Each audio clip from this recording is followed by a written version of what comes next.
Kamusta pong muli mga katambay? Nagbabalik pong muli ang inyong katambay, si Katambay Manong po, upang magkomento po sa inyo mga katambay. Ito po, komentuhan po natin agad mga katambay. Ito pong isang pahayag po ng Secretary ng DSWD na si Secretary Gatchalian. Alam naman po natin, nitong nakaraang araw, di ba? Dito po sa naganap na hearing po ng budget ng Office of the Vice President, isa po ito sa tinalakay at natanong kay Vice President na pati ang DSWD ay nagagamit po sa politika. Di po ba?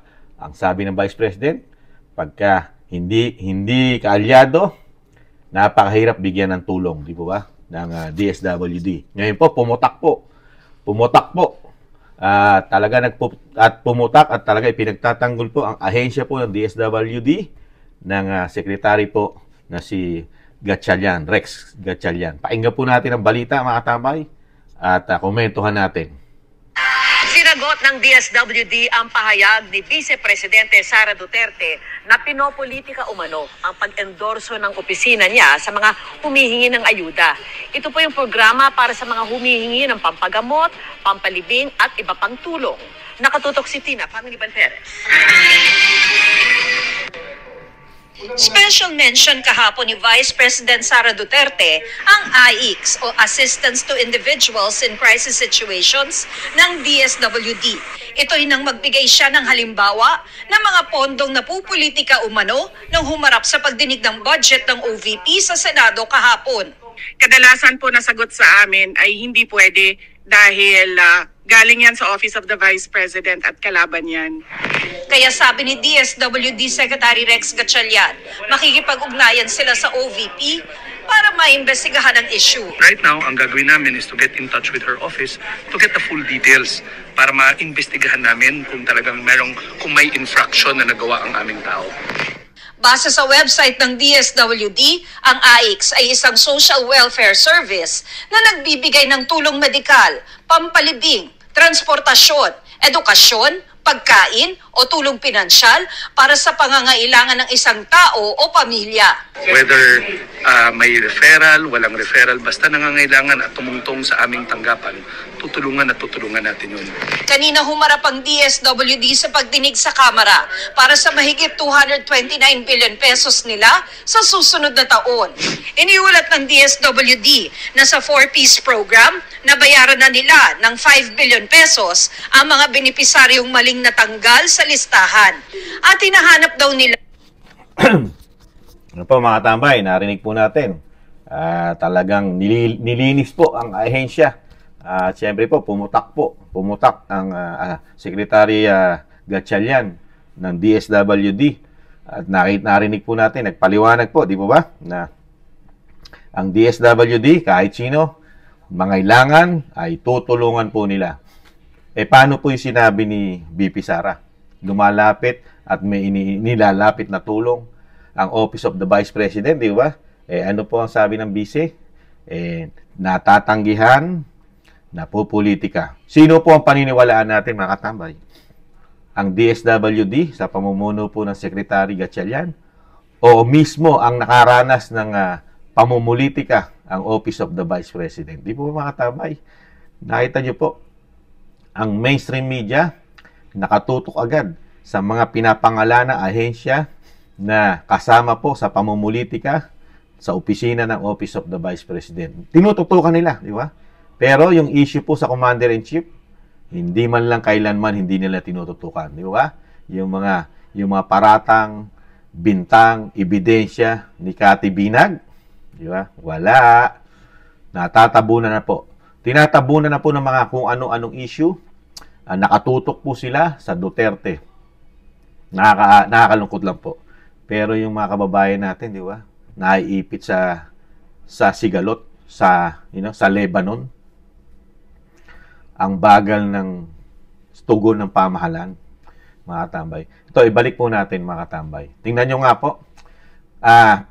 Dito po sa nangyayari po sa ating gobyerno, talagang nagkakaroon po talaga ng political harassment at pamumulitika po sa mga Duterte.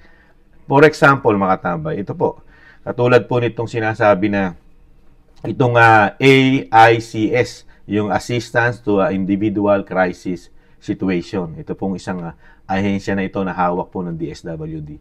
Dito po, ang sinabi po mismo ng secretary ng DSWD na si Secretary Gatchalian na ito po yung mga nagbibigay na assistance, di ba? Tulong pati po sa pagpapalibing at marami pang iba na tulong na po pwede ibigay nitong AICS, mga tambay. Nakakalungkot lang po. Dapat po pang makarating pa sa opisina ng DSWD. Kailangan po ba direkta? Paano po yung hindi nakakarating po sa inyo? Di ba? Katulad nun, tinanggihan po ang sinasabing request ng Office of the Vice President. Ibig sabihin po, hindi po pala nakarating sa inyo. Di ba? Hindi nakarating sa inyo, Secretary. Kaya po hindi na nabigay yung request ng opisina ng Vice President.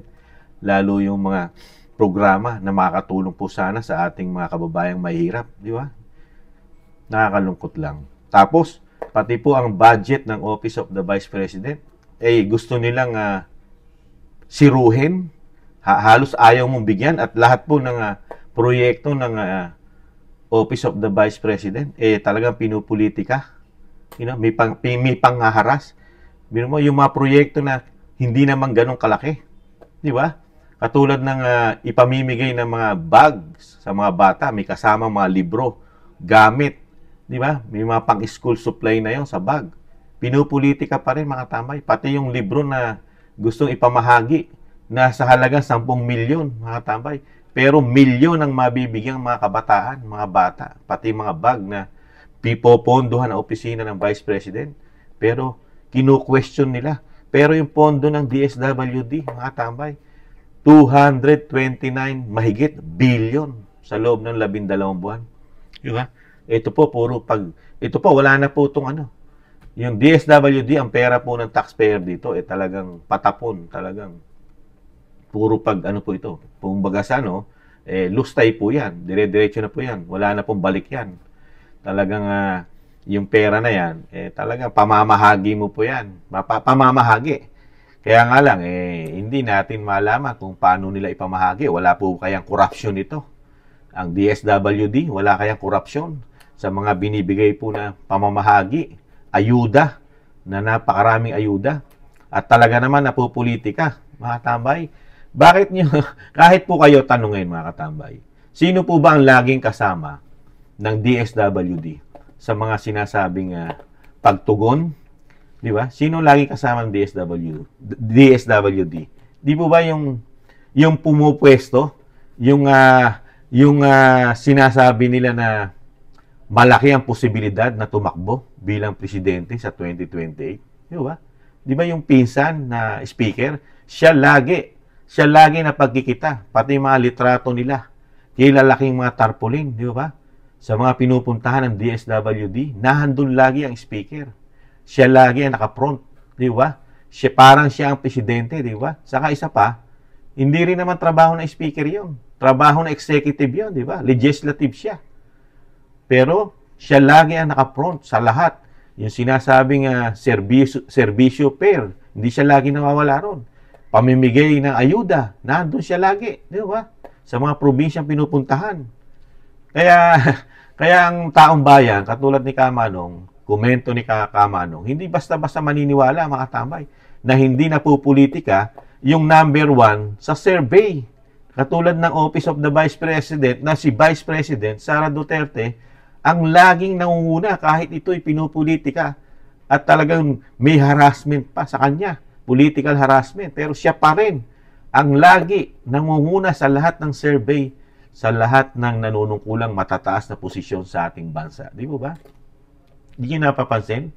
Kahit anong paninira, pagpapabagsak sa Vice President, kahit pinupolitika ang kanyang mga request o sana'y makakatulong pa sa mga lumalapit sa kanya, at yung siyempre yung mga ahensya niya na kailangan lagyan ng budget, di ba? Napupolitika pa rin ang kanyang budget. Pati kanya confidential fund, napupolitika. Yung kanyang nire-request na budget for 2025, napupolitika pa rin. Di ba? Tapos ito po yung mga ahensya na isa sa mga sinasabi ni Vice President Sara Duterte na nagiging ugat ng korupsyon, di ba? Itong mga ahensya, na ganitong pinopondohan ng napakalalaki, dahil nakita ng Vice President, di ba? Pati ang pati yung ahensya ng pinaglingkuran niya ng ilang taon, yung DepEd, nakikitaan niya rin po pagdating sa pera, di ba?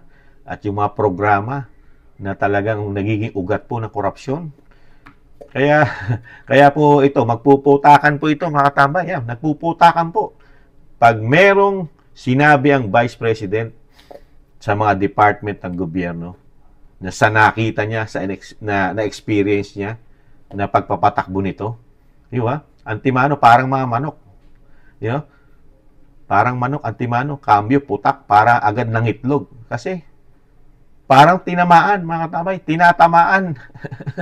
Di ba? Sa kabila ng isang damukan na perang hinahawakan nilang budget sa loob ng isang taon. Biruin mo, hindi ganong pera, taxpayer. Nakakapangutang pa tayo, di ba? 229 plus billion. Puro ayuda. Puro sayang, Hindi, sana, walang programa kasi para sa mga magbi-build man lang tayo ng mga trabaho para yung mga binibigyan natin na assistant na po pwede pa magtrabaho, di ba? Yung mga pwede pa magtrabaho, hindi pa talaga siya sobrang katandaan, di ba? Mahirap lang. Mahirap yung pamilya na binibigyan mo ng suporta, di ba? Ng tulong, lalo yung sa 4Ps. Hindi naman lahat ng nasa 4Ps hindi na pwede magtrabaho, di ba? Samantalang nakatutok lang tayo sa puro ganitong DSWD. Sana hindi naman laging may sakuna, di ba? Kasi dapat nakatutok lang ito halos sa mga sakuna, di ba? Na wag naman sana yung mga sakuna natin. Nandiyan ang bagyo, di ba? Yung pagputok ng bulkan, di ba? Lindol, wag naman sana.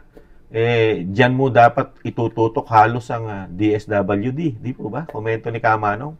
Pero pagdating doon sana sa mga sinasabing naghihirap nating kababayan, ang dapat pong solusyonan ng gobyerno diyan mag-provide o magbigay ng pangmatagalang solusyon katulad ng trabaho, di ba? Mag-develop ng mga trabaho para yung ating mga kababayan, sa komento ni Kamanong, hindi nagiging parang tinuturuan natin maging tamad. Yung lagi na lang tumatanggap. Di po ba? Kailangan po natin magbanat ng buto. Hindi po ako against sa mga sinasabing binibigyan ng tulong. Kaya lang po, ang sinasabi ni Kamanong, komento ni Kamanong, yung magbigay din po tayo, habang nagbibigay din tayo ng tulong, meron din tayong ginagawang solusyon na makapagtrabaho ang ating mga kapwa Pilipino. Di ba ba? Hindi yung, napopolitika kasi ang lalaking numero. Di ba ba? Alam naman natin pagka dinaan mo sa pagtulong, ayuda, o sinasabing mga pagbigay ng kung saan-saan sakuna, di ba? Yung mga tulong, napakahirap na po i-audit yan, mga tambay. At dyan po, nagkakaroon ng ugat. Komento ni Kamanong, nagiging ugat po ng korupsyon. Mga katambay, yung mga ganyan pong sistema, di ba ba? Na walang lubay, na pamimigay ng mga ayuda, nakakapagtaka. Kasi hindi po naging programa ni dating Pangulong Duterte yan, yung lagi kang nakatutok sa ayuda. Ang tinutukan lang ni Pangulong Duterte doon, yung mga 4Ps, yung mga kababayan natin talagang sagad sa kahirapan at hirap na hirap talagang mabuhay sa pang-araw-araw, di ba? Doon halos nakatutok ang binigyan ng magandang pagtulong, pagtugon ng gobyerno dito sa mga 4Ps. Ngayon po, hindi Meron na tayong 4Ps, tapos dire-diretso pa rin yung pagbibigay natin ng mga ayuda na hindi naman sila miyembro ng 4Ps, di ba? Kaya nangyayari po, talagang yung pera po ng taxpayer, halos napupunta po ng malaking porsyento sa ayuda. Di ba? 229 billion, mga katambay. Nakakalula. Kaya ito po, nakita po natin, mga katambay, na narinig natin ang isang sekretary na talagang yumayaw-yaw. At siyempre, siya yung secretary. Ipagtatanggol niya yung kanyang departamento na parehas ito, walang kinikilingan, siyempre. At kahit sino lumapit at malaman na kanyang tanggapan, magbibigay daw antimano ng sinasabing tulong galing sa mga taxpayer. Galing sa taxpayer yan eh. Yung kanilang itinutulong, mga tambay. Hindi galing po sa kanila yan. Kaya po yan. Kaya, ang tanong ni Kamanong, sino paniniwalaan natin? Yung pumutak na secretary o yung na-experience ng isang BP Sara dito po sa department ng DSWD na gamit po sa pamumulitika ang ahensya ng DSWD. Kayo na po ang makakasagot nun, mga tambay. Kasi si Kamanong may komento na. Ano naman po ang komento nyo dito po sa department o ng department ng ating DSWD at kay Secretary Gatchalian, mga tambay. Kay Rex Gatchalian. Sino ang paniniwalaan natin? Si Secretary o ang ating Vice President Sara? Di ba? Muli po si Katambay Manong, mga kabayan, maraming salamat po sa mga nakakagusto po ng ating maliit na channel, ang Tambayang Makabayan. Sa mga nagla-like, share, and subscribe, at siyempre po sa mga nagko-comment, maraming salamat po, mga katambay. Sa muli po, ingatan nawa. Bye-bye.